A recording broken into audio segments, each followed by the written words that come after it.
Hello and welcome to yet another episode of the Euroman Movie Report, where I talk about a movie I have recently watched at my local movie theatre. This week I have watched X-Men Apocalypse.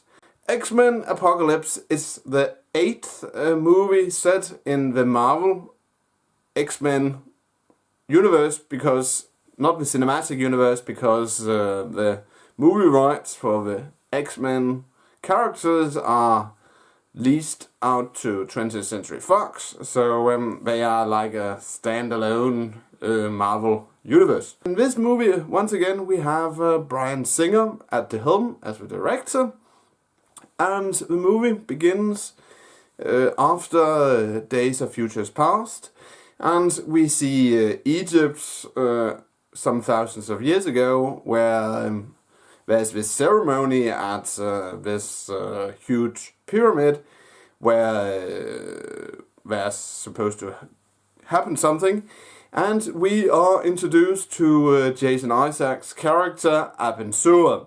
And Abin-Sur, yeah, he's like worshipped as a god, but spoiler alert, some humans, they don't want to worship false gods, so they imprison him.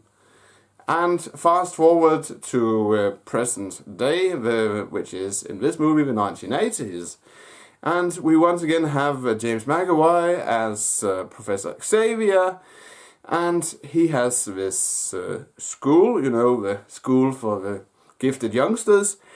And yeah, and there's this, after the events of Days of Futures Past, where the timeline was changed, there's this uneasy peace between humanity and the mutants, but dangers are afoot, but because back in Egypt, Apocalypse is reawoken, and he sets out to cleanse the earth, as you have probably seen in the trailers. And once again we have Michael Fassbender as Eric Ledger, or Magneto, and Jennifer Lawrence as Raven Mystique, and the same guy who played Quicksilver in Days of Future Past, he also returns.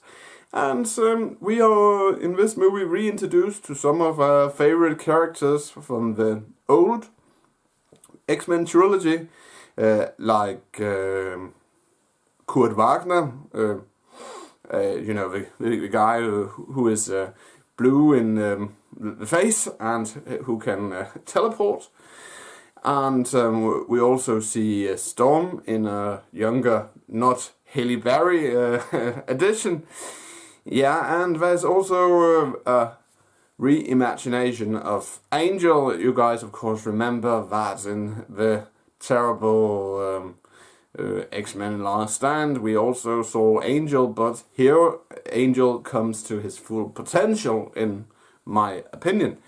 There's Jean Grey, they have found this young actress, which looks very similar to Femke Janssen, and that was a good choice in my opinion. And of course, the same guy who played Beast, Hank McCoy, returns to this movie. He played Beast in Days of Futures Past and First Class. And we also, of course, have, not to forget, Rose Byrne as Moira McTaggart, who was absent from Days of Futures Past. And she returns once again. And yeah, but this is, in general, a good X-Men movie. The acting in general, James McAvoy, Michael Fassbender, Jennifer Lawrence, and Jason Isaacs. He's great at playing this megalomaniac mutant cult leader. And they are really good. The story, in some places, is somewhat slow-paced, but the special effects, they make up for it, and especially Michael Fassbender's acting, he really shows that he can act in any kind of movie. And yeah, what else is there to say?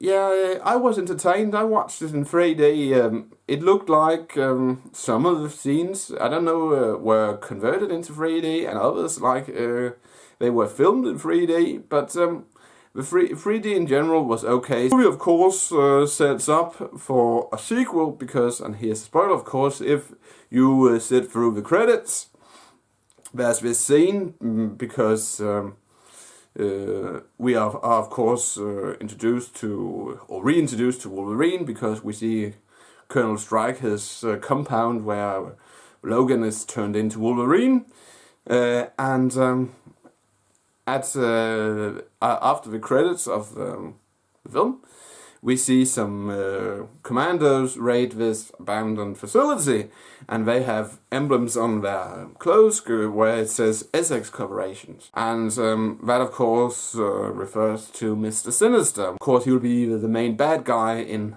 our upcoming sequel for this film. In general, I hope this X-Men movie, X-Men Apocalypse, does well, and so I'll rate it 4 out of 5 Coca-Cola bottles.